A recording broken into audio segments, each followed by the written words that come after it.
BJP JDU जिस जंगल राज के मुद्दे से तेजस्वी को घेरना चाहती हैं, उसकी विरासत तेजस्वी ने अपने पिता लालू यादव के साथ हाशिए पर रख दी है। युवा वोटर्स ने पिछले 20 सालों से करीब करीब नीतीश कुमार और बीजेपी को सत्ता में देखा है, तो तेजस्वी के पास इन पर अटैक के दर्जनों मुद्दे हैं। एंटी इनकम्बेंसी होती है। बीजेपी जेडीयू के पास सिर्फ एक मुद्दा है, जंगल राज का, जो वो हर मन से एक बार तो याद दिला देते हैं। समस्तीपुर में प्रधानमंत्री नरेंद्र मोदी ने 17 बार जंगल राज का जिक्र किया और इसीलिए इस बार की तकरार रोजगार पर बढ़ गई है।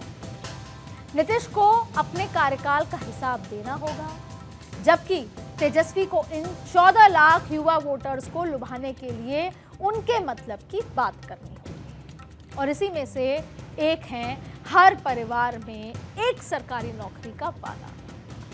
लेकिन अब सवाल यह है कि तेजस्वी का हर परिवार को नौकरी देने का वादा असल में वाकई में क्या पूरा कर सकते हैं या नहीं, क्योंकि बयानों में, भाषणों में कहना आसान है, धरातल पे उतारना बहुत मुश्किल है। तो आंकड़ों में समझ लेते हैं, क्योंकि 2023 बिहार जाति सर्वे के अनुसार बिहार में 2.97 करोड़ परिवार हैं, जहां इस समय 20 लाख सरकारी कर्मचारी ऑलरेडी हैं, यानी करीब 60 से 70 लाख परिवारों के पास पहले से ही सरकारी नौकरी है।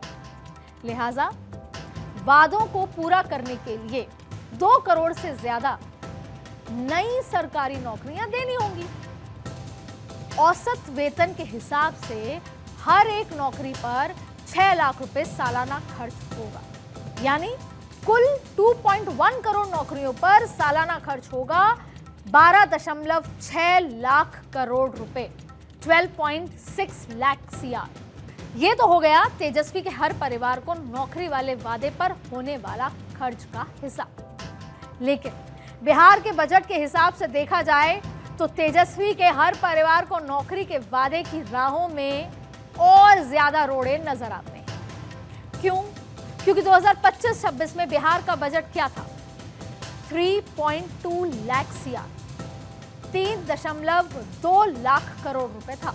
और तेजस्वी के नौकरी वाले वादे का खर्च अपने आप में इस बजट का 4 गुना है। इस समय सरकार 20 लाख कर्मचारियों की सैलरी पर हर साल 50,000 करोड़ रुपए ऑलरेडी खर्च कर रही है, और 2 करोड़ नौकरियां जुड़ने से ये जो खर्च है वो 10 गुना बढ़ जाएगा।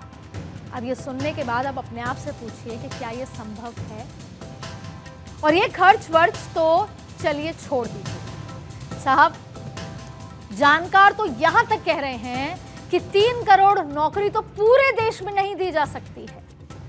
जिस 3 करोड़ नौकरी का जिक्र है वो पूरे भारत में संभव नहीं है।